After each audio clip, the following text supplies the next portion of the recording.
Well, the city of Oslo in Norway didn't have one road-related death of a pedestrian, cyclist or child in 2019. How did they do it? Well, to discuss what Australia can learn from Norway's experience, we're joined now by Lachlan McIntosh, the chairman of the non-profit group Toward Zero Foundation. Lachlan, thank you for joining us.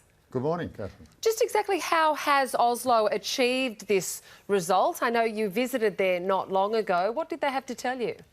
Well, it's really, actually I went as a tourist, but they've really had a long-term program to reduce their road fatalities all across Norway, and Norway has probably one of the best results in the world. But they've, in Oslo itself, they've declared a lot of car-free areas. They've got a massive amount of different types of smart public transport for people to use. They've separated the traffic, they've separated cars from bikes, from pedestrians, and so they've taken a lot of the hazards out of the system.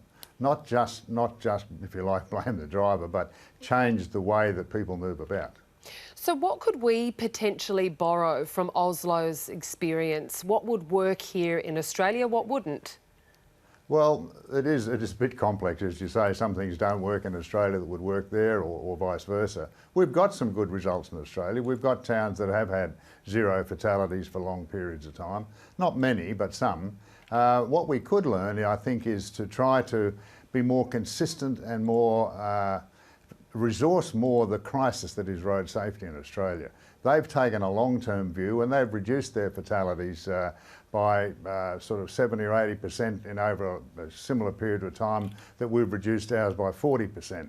We've got different states with different views. Some states have some good programs, some states don't pick them up as quickly as possible as the others. So we need to find a way to be more aggressive in the way we address our road safety. How do we achieve success? How many different parts of the puzzle do you need buy-in from? Which parts of the puzzle are needed to effectively reduce the road fatality numbers? Well, it'd be nice to think we had one silver bullet, but we don't. It's all the areas. We need better road design. We need to have good star rating on our roads. We do have good star rating on our cars through the NCAP program. We need better driver training. We need better information and research, but we need to be more consistent and better resourced in the application of what we're doing. We need to be more coordinated. That's the issue, that each state is sort of doing good things at times, but we need to bring it together. We've just set up a new Office of Road Safety this year, or last year, but it's, in my view, it's seriously under-resourced, and it needs a lot more money and a lot more intelligent, smart people driving it. It's like a lot of things in Australia. We tend to sort of do it piecemeal. So we need better resources. I know the Deputy Prime Minister is keen to do that, but I don't see it as a cabinet matter in Australia. The state transport ministers, safety ministers are keen. They want to do these things, but we need to fix a lot of simple things on the roads. We can put more rumble strips in, put more separate lanes in, we can put more wire rope barriers down, we can put wider centre lines down, we can change the speed regimes in different areas. So there are a lot of simple things we should do nationally.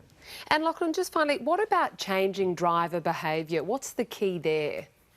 Well, it's a complex issue. Everybody thinks they're a good driver and everybody wants to do something. We need to, I think it's a simple message, drive so that other people survive, not just yourself.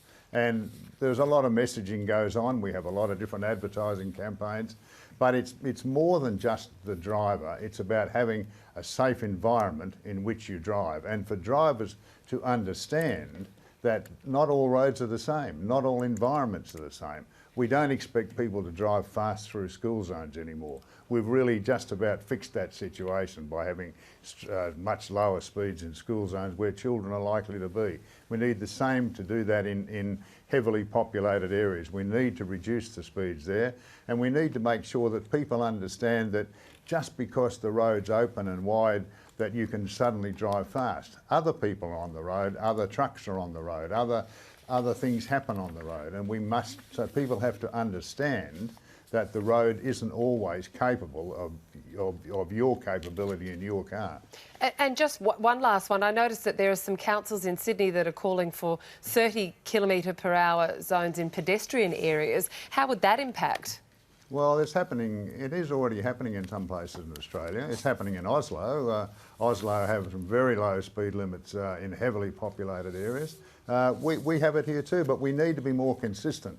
We have so many different things. Drivers are confused. So we need to have a big national program to help the states make sure that everybody is doing the same thing, and we do it over a long period of time. So we can get a 50% reduction by 2030. We need to do that. It's costing the country an enormous amount of money.